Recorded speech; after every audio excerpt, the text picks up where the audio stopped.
This is Newcap News. Good evening. Thank you for joining us. Matt, Oilers played last night. They've been doing really well lately, hey? Yeah, they've been on fire. They've won 6 in a row, and they're looking for their 7th in a row. I didn't really think the Oilers would be off to such a great start as they are. Me being neither. so young. Quite a few. They're always But, kind of like quite that a at the few. beginning. Yeah, they've been on fire as of late. Not so much like the weather, though, eh, Gerard? Well, we know what's coming at this time of the year. It's definitely not fire. But you know what? It's not as bad as it could be. No, it isn't. It's very mild Honestly, outside. it Yeah, is. no, it's Yeah. good, yeah. Yeah, we've had a lovely fall season, an extended fall season. Absolutely. And today was just a pretty day to look at. It was just a little cold. -3 is where we've eased off to. We got to -1 at 1 o'clock in the afternoon. Just 1 or 2 clouds lingering around. They'll eventually clear off. The humidity is rising steadily, but there isn't anything ominous in it. The winds have slowed up a bit, coming out of the northwest. And generally for the day, they've been northwest and northwest times up to about 15 kilometers. And now generally it's been a sunny day. Wind chill values anywhere from about 0 to -9 or thereabouts at times, yeah. So that's been really the story today. As we compare across the region to the Battlefoods, where they've had most of the snow for the morning till about lunchtime or thereabouts, it eventually cleared off and then giving way to a sunny afternoon. So those are the values. We'll talk about the mixed conditions that we've got to deal with, and hopefully no snow in the second segment. Saskatchewan residents head to the polls tomorrow to decide who will take power over their province.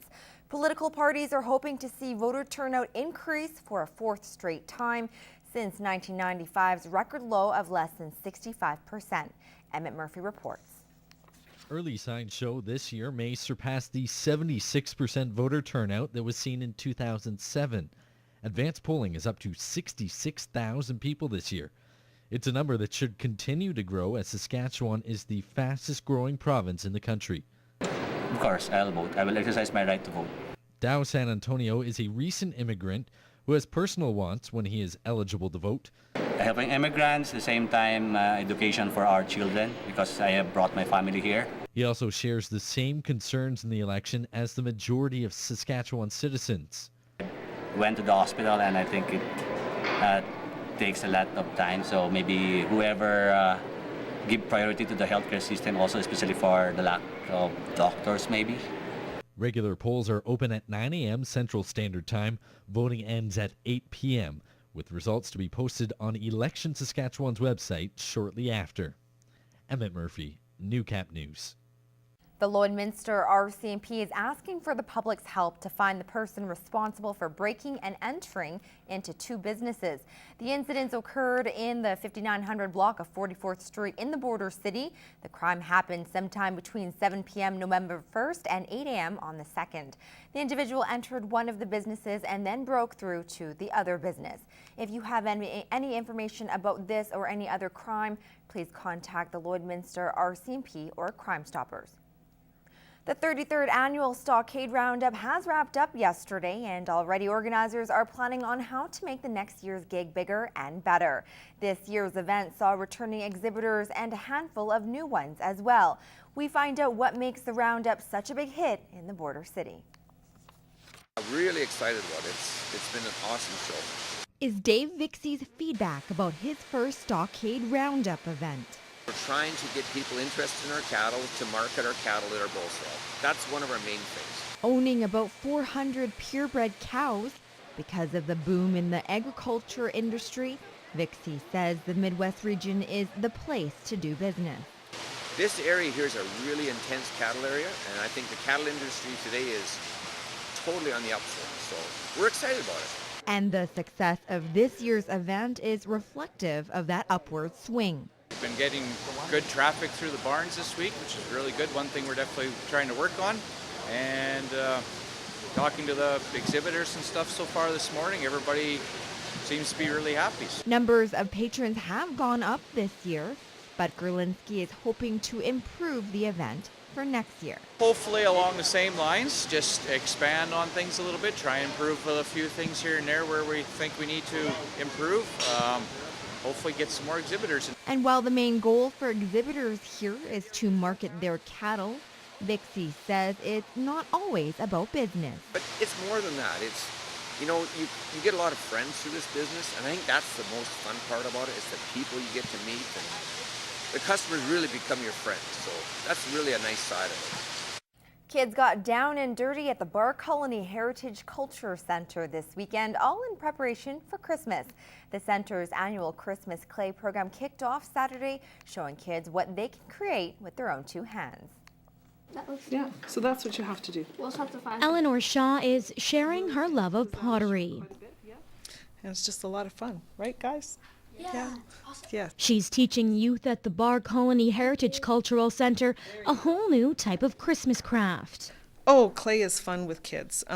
Yeah, I've been doing this for quite a few years with my students at school, and clay and kids just seem to go hand in hand. They love to get messy and have fun.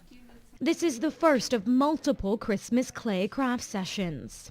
It takes quite a bit of time, so we're kind of starting a bit early in November so that it has time to fire and glaze and bisque and such. So Kids here are learning the art of hand building. Hand building is just doing everything by hand, and they're using cookie cutters and just some patterns, and they're making cups and candle holders and angels and all kinds of things. And it's just, yeah, it's fun.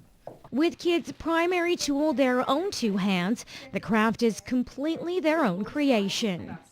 hand building, it's all in your control, so it's a lot nicer doing hand building than working on a wheel. And the sky's the limit in terms of the project that you want to do and what you want to work on, so it's lots of fun.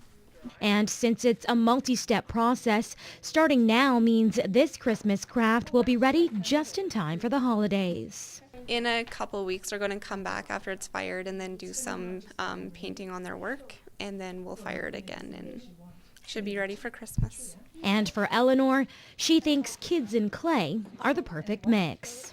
I did this last year with a bunch of kids, and it was a lot of fun. And I do it in my classroom also with kids, and I've done clay with kids in my classroom for quite a few years now. Lauren Pullen, Newcap News.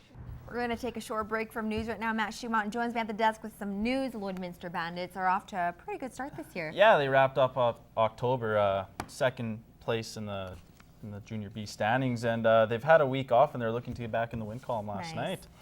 As we were just saying, the Bandits were back in action after having a week off to prepare for last night's game against the St. Paul Canadians. The Bandits jumped out to a commanding 4-0 lead with a shorthanded goal and a couple of power play goals. St. Paul got back within 2 in the third, but Pierre Boudon sealed it with his second of the night as Lloyd goes on to the 5-2 win.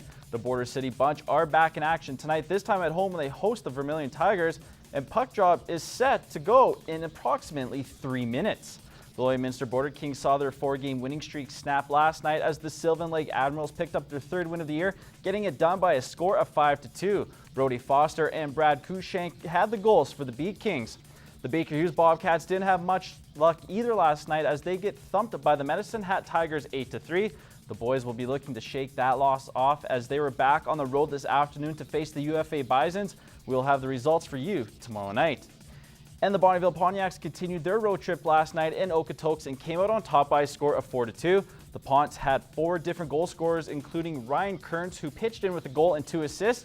And this afternoon, the Ponts wrapped up their 3 games and 3-night Southern trip with a win over the Canmore Eagles 5-2. Kearns and Tommy Bars each had 2 goals and assists as Bonneville picked up 5 out of a possible 6 points on their road trip. Some college hoops as the Lakeland Rustlers were wrapping up their weekend trip in Red Deer. The women earned the 2-game sweep and improved to 5-1 on the year, getting by Queens 68-44. As for the men, they continue to roll as they also sweep the 2-game weekend and remain undefeated with a record of 6-0 as they roll all over the Kings 113-88. It was a tough weekend for both volleyball teams, however, as the women lose in straight sets to Lethbridge and moved to 500 on the year with a 3-3 record. The same was said for the men as they also lose in straight sets to the Kodiaks. And that is all the time for sports tonight. Stay tuned. There's more news and weather right after this.